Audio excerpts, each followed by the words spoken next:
Bonsoir. Bonsoir à tous. Merci pour cet accueil. Je suis très ému pour plusieurs raisons. La première, c'est que c'est les toutes premières dates de mon nouveau spectacle. Donc, tu vois, un peu. Et la deuxième raison pour laquelle je suis très ému, c'est que je viens d'avoir un petit garçon. Et ouais. Ouais. Bon, il a 2 ans et demi maintenant, mais quand même. Non, mais ça reste émouvant. C'est émouvant et flippant à la fois, parce qu'en fait, c'est un grand blond avec la peau claire. Oh yeah! Un grand blond avec la peau claire. Tous les jours, je le regarde. Je veux bien t'aimer, hein, c'est pas ça la question. Non, mais dis-moi, qui est ton vrai papa? C'est hallucinant. Il a pris aucun de mes gènes, en fait, mon fils. 0. Refus complet. Je sais pas. Je pense que mon spermatozoïde, il s'est fait refouler à l'ovule, en fait. Ça devait être un vieux spermatozoïde tout pourri, et tout seul dans son coin, comme ça.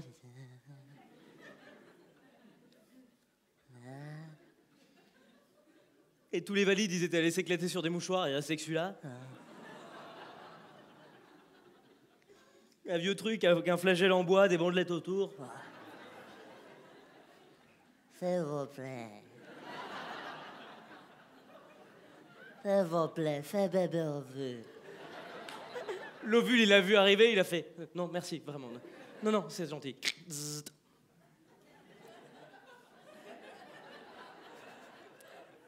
Depuis qu'il est tout petit, il me ressemble pas. C'est un géant. Il fait 55 cm. Non, c'est con. Pas aujourd'hui, mais à la naissance, il faisait 55 cm. C'est énorme. Même les médecins, ils ont halluciné. Ils l'ont vu arriver. Ils ont fait « Mais il a 2 ans, votre fils, madame. Faut pas le garder aussi longtemps, enfin. On n'est pas des baleines. Rassurez-moi, on n'est pas des baleines. Non, bon. 55 cm, c'est absolument énorme. À la maternité, il y avait un bébé, mon bébé, un bébé. Hallucinant. J'ai essayé de le soulever, hein. J'ai essayé. J'étais comme ça. C'est pas possible, il pèse combien? Mais 80 kilos, je suis infirmière de garde, monsieur. Oh merde. En même temps, je me disais de la moustache pour un bébé, c'est un peu... Quand il avait 1 an et demi, il faisait la taille d'un enfant de 3 ans. C'est géant. Ouais, mais c'est con quand t'es le papa, mais t'as envie de te la péter. Je sais pas s'il y a des papas ce soir, mais quand ton fils, il est grand, tu te balades au square avec ta créature.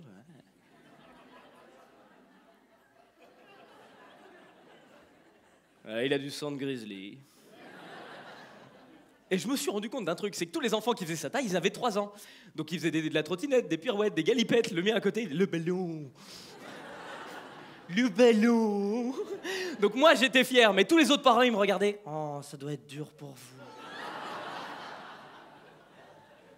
J'essayais de leur dire, mais non, en fait, c'est un grand bébé. Non, c'est un gros bebeu, monsieur. C'est horrible, cette sensation. Tu fais quelque chose d'extraordinaire que le monde ne comprend pas. Ça passe à côté, on sait pas pourquoi. C'est comme un généticien qui réussirait à créer Pégase. Tu vois, Pégase, il y a un moment, c'est extraordinaire, tu vois. C'est un cheval avec des ailes, donc il y a un moment, t'as envie de te la péter, tu vois. T'es généticien, le mec, il arrive avec son drap. Mesdames et messieurs, Pégase! Et les gens en face, oh, t'as raté ton oiseau.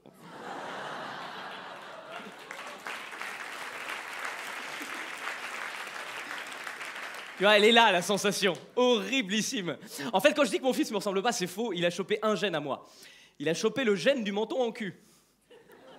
Excellent choix, monsieur. Tu sais, on a tous des mentons en cul dans la famille. Depuis des générations, je leur file. C'est monsieur patate mal fini. Tu sais, à la fin, il reste le cul. On le met où? Voilà, hop là. Donc si un jour, dans un square, vous voyez des papas avec des lances comme ça, qu'en face, il y a un ours blanc. Si l'ours blanc a un menton en cul, c'est mon fils. Faites très attention. Il y a de plus en plus de papas dans les squares, d'ailleurs. J'ai noté ça. Je suis bien placé pour le savoir, j'en fais partie. Et c'est pour ça que c'est le bordel absolu, maintenant. Mais c'est vrai. Avant, quand c'était les mamans qui étaient au pouvoir, c'était organisé, un square.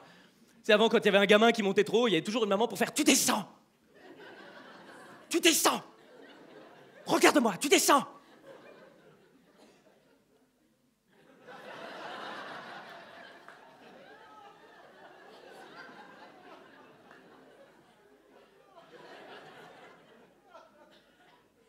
Maintenant, t'as que des papas qui font « Allez, vas-y! Allez, putain, si lui, il y arrive, tu peux y arriver! Je crois en toi !» C'était tellement organisé. À 16h, l'heure du goûter, chaque enfant avait son goûter. Maintenant, à 16h, t'as que des papas qui font « Merde !»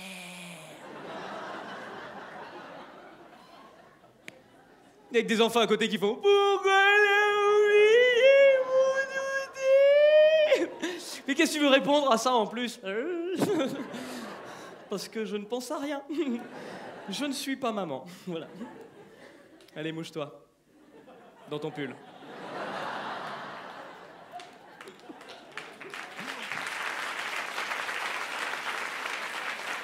En fait, là où vous êtes meilleurs que nous, les filles, c'est pour la négociation. Vous êtes invincibles là-dessus. C'est quand c'est l'heure de rentrer à la maison qu'il y a une crise, il y a toujours la maman, elle fait comme ça, elle fait « Ah, tu veux pas rentrer à la maison ?» Eh bien, très bien, reste ici, je rentre toute seule. Voilà. Et ça marche, le gamin il suit, t'as déjà vu un papa faire ça ou pas? J'ai vu, moi, tellement drôle. Le gamin à côté, il a fait « Ah ouais, comment tu vas expliquer ça, maman ?»